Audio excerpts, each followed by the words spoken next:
Hey, what's going on guys? My name is Alan. Welcome back to the Mr. Z's Music Lessons YouTube channel. Today we're going to be reviewing the Comica Linkflex AD3 preamp, and this retails for $120 on Amazon at the time of making this video. So it's not super cheap, but I'll have it listed down in the description for you guys if you do want to check it out.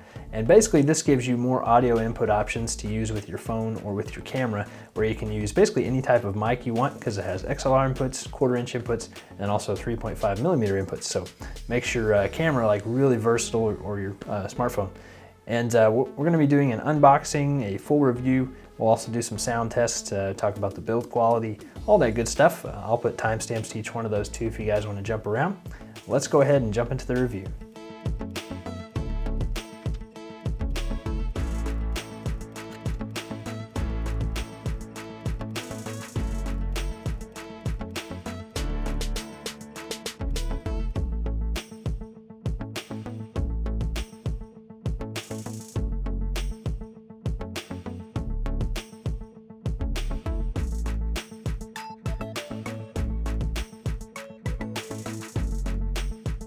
And let's talk just briefly about the build quality.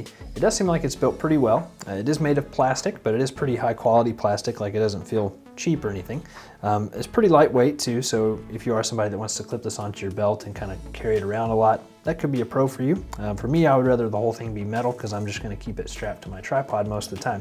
The knobs on here are metal and those feel pretty nice as they go around. So overall, pretty decent build quality. I'm not disappointed with it. I really don't think you'll have any problems with it.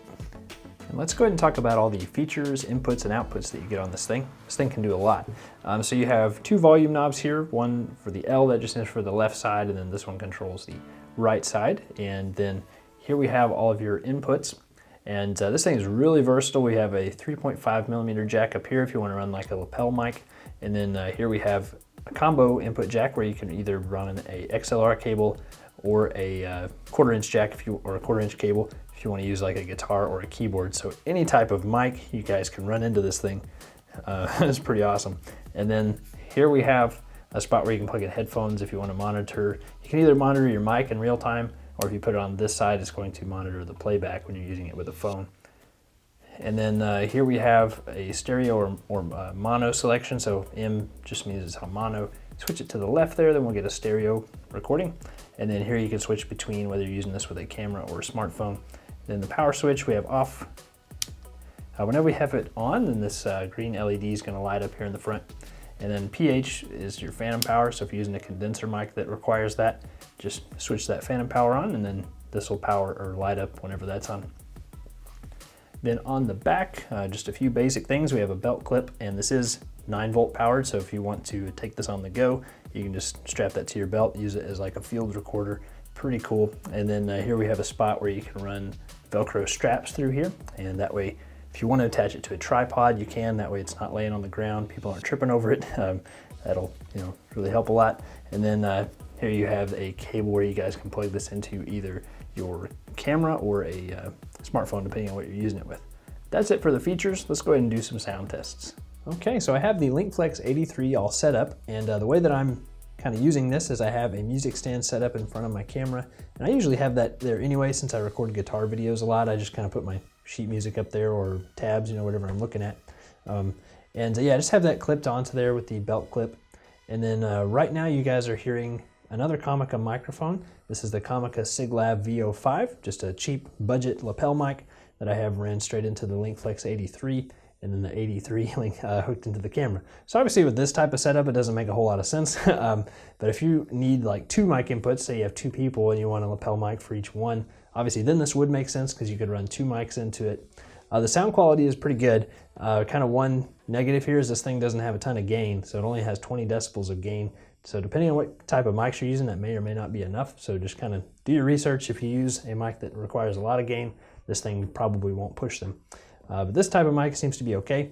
One negative that I did notice is that the headphone output on this, if you're monitoring in real time, it's pretty quiet. It doesn't have a whole lot of juice. So you may not be able to hear it super well depending on what you're recording.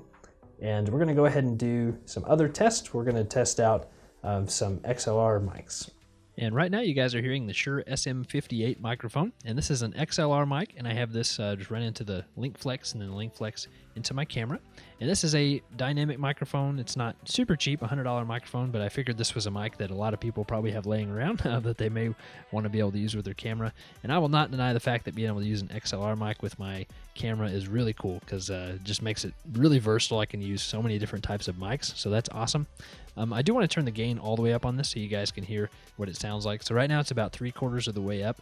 As I turn it all the way up, you're going to hear there's a little bit of noise in there, definitely, so you probably won't be able to use this with the gain cranked all the way. Let me turn it back down to 3/4 of the way. Then I'm going to go ahead and grab a guitar and kind of see how this handles like 2 channels at one time. I went ahead and hooked up my guitar, so right now you guys are hearing the Shure SM58 ran into the Linkflex, and then my guitar is also ran into the Linkflex. I'm just going to kind of play and talk for a second, just let you guys hear what this sounds like. I was really happy with the sound quality. I didn't have to push the gain very much on the Linkflex at all for my guitar, so that wasn't an issue. Also, the headphone input being quiet seemed to only be a problem with the 3.5mm jack, so maybe it's just a matter of that microphone that I was using not having a ton of gain or something. But with this one, I was able to hear it just fine through that headphone output. And I think this is where this thing really shines, guys, where you can use it with 2 things at the same time, either 2 mics, or you can use an instrument and a mic, whatever you want. Let's stop playing for a second just so I can think here. Yeah, it's really cool, and especially the fact that you don't have to worry about post-production, because your music or whatever you're filming is automatically synced up with your footage already. So that can save you a lot of time. Pretty much sold on this thing just by that fact alone. And whenever I was starting out, whenever I started filming and recording guitar lesson videos and keyboard videos, I wish I would have started with something like this, because it's just much easier to use and a lot user friendly. And it's also cheaper than doing like software and an audio interface, that kind of thing.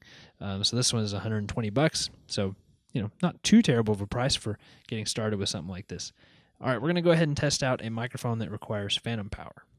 And right now you guys are hearing the MXL 990 condenser mic, and this mic does require phantom power, so I have that phantom power turned on.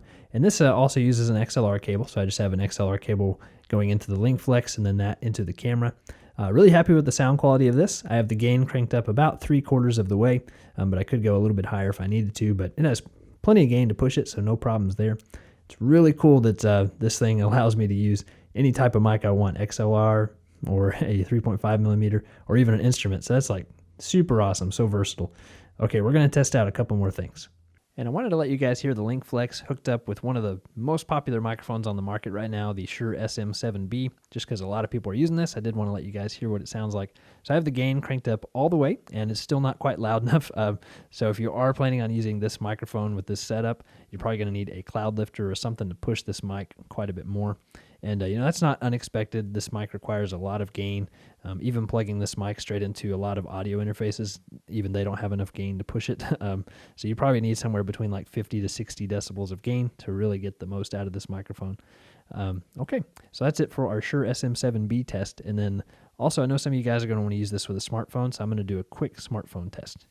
And right now you guys are hearing the Shure SM58 going into the Linkflex, and then that is running into a headphone adapter, then that's running into the iPhone 8 Plus. So if you do plan on using this with a smartphone, this kind of gives you an idea of what it would sound like. I am hearing some background noise in there, and that's with the gain right between halfway and 3/4 of the way up. So I would use this with a regular camera instead of with a smartphone, but if you do want to record with a smartphone, this gives you an idea of what it sounds like. So overall, I can definitely recommend this Linkflex AD3. It's very versatile, gives you the option to use basically any type of mic you want with your camera, except for a USB mic, and then also saves you a lot of work in post-production since everything is already synchronized. So I think that's a huge plus.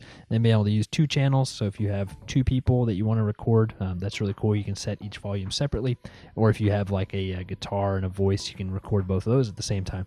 Really cool. A couple of quick cons that I want to go over, just some things that maybe Comica could do in like a next generation of this product. I do wish that it had a power cable where if you wanted to plug it in, you could. If you're somebody like me that films stationary a lot and you don't really need the battery power, you don't necessarily need it to be mobile, that would be really cool, just to save on batteries. And I do wish it had a little bit more gain.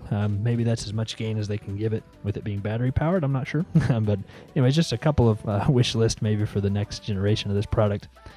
Overall though, really happy with this thing. And we'll go ahead and stop the review here, but thank you guys so much for watching. If you enjoyed it, be sure to hit that like button. You can subscribe. I am trying to hit 5,000 subscribers by the end of 2019, so if you want to help me achieve that goal, just feel free to subscribe.